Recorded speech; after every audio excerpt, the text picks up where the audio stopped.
Bom dia, tudo bem, né? Mais uma semana.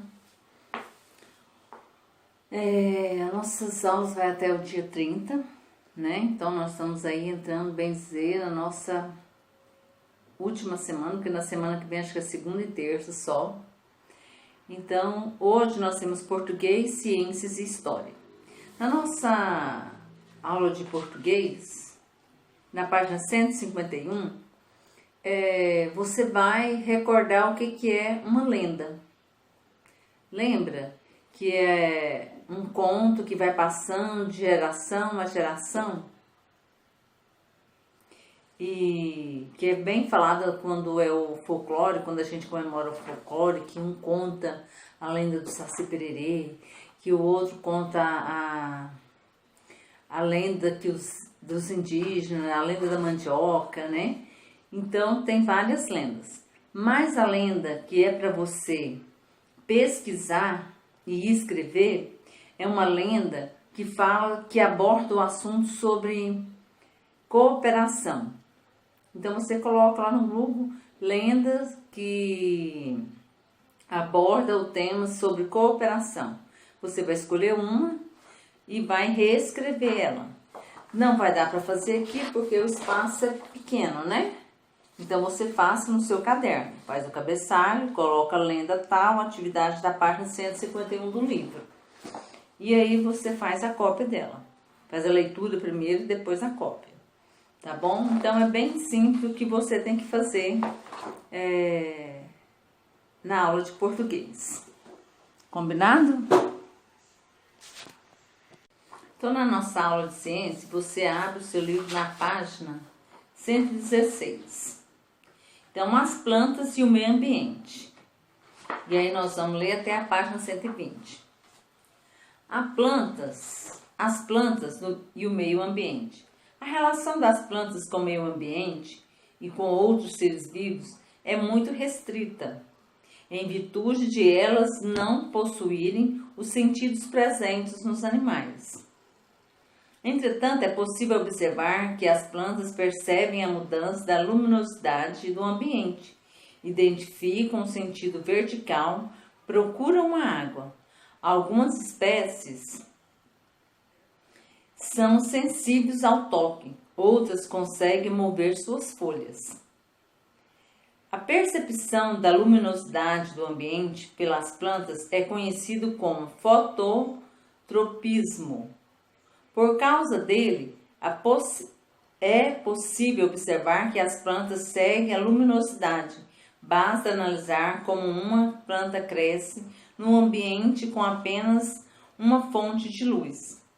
Ela se vira, buscando o local onde a luz penetra no ambiente. Além disso, a maioria das plantas expande suas folhas e flores durante o dia, por causa da luz solar. Olha que interessante. E contrai essas partes durante a noite. Outro exemplo interessante é da espécie do girassol, que segue o sol, daí a razão para o seu nome. É possível dizer que as plantas identificam o sentido vertical, porque se enterramos uma planta com a raiz no sentido horizontal, esta volta a adotar a posição vertical para o crescimento. A planta também consegue procurar a água, olha aí, direcionando as suas raízes aos locais onde há mais água. Aqui também tem as plantas e os animais. Os animais e as plantas têm uma inter-relação de dependência, na qual um depende do outro para sobreviver. Algumas plantas servem de alimentos para os animais e os animais, por sua vez, polinizam as plantas. Aqui na página 118 está as plantas e o ser humano.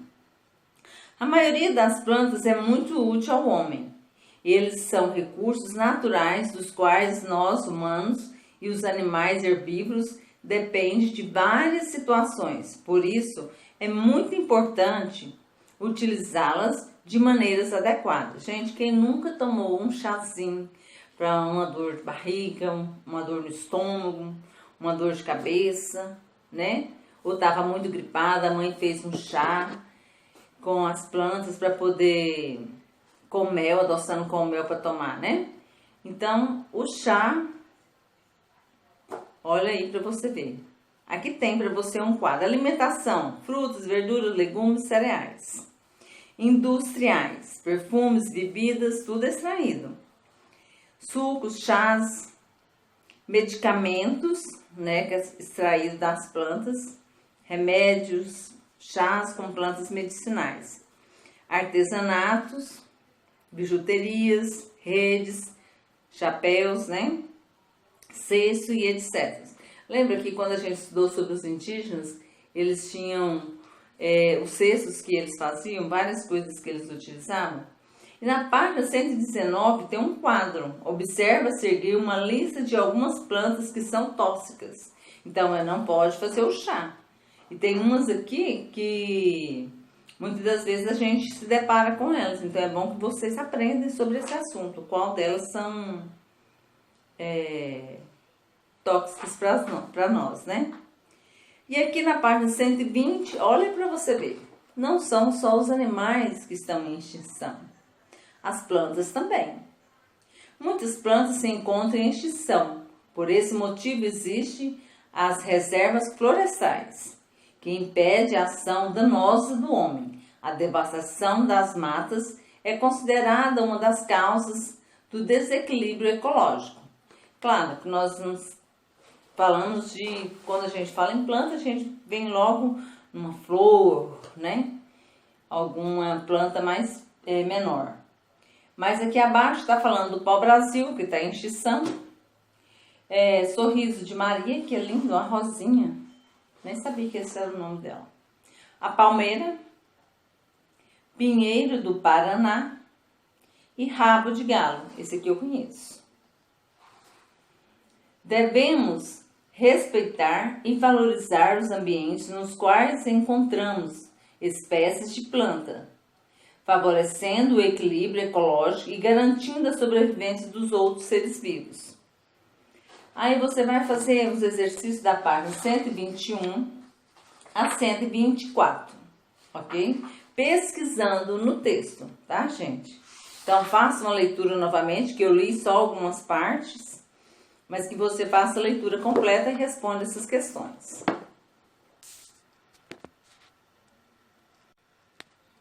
Então, gente, história, pequenininho conteúdo, falando sobre o período colonial, que o período colonial começa no ano de 1530, quando Portugal toma posse do Brasil.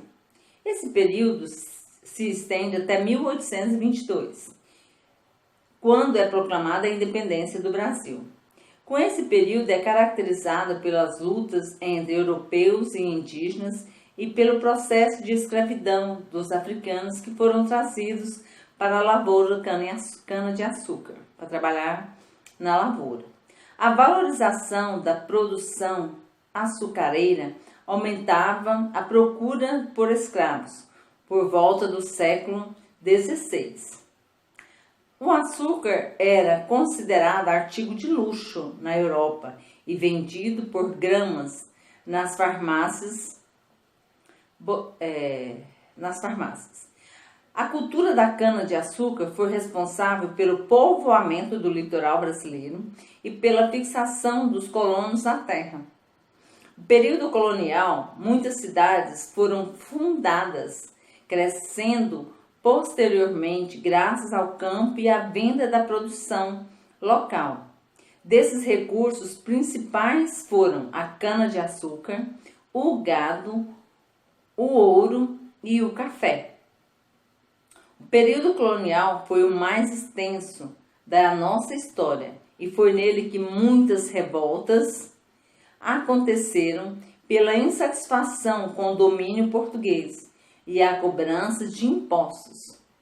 Neste período, o povo brasileiro foi miscigenando-se, ou seja, as etnias começaram a se misturar.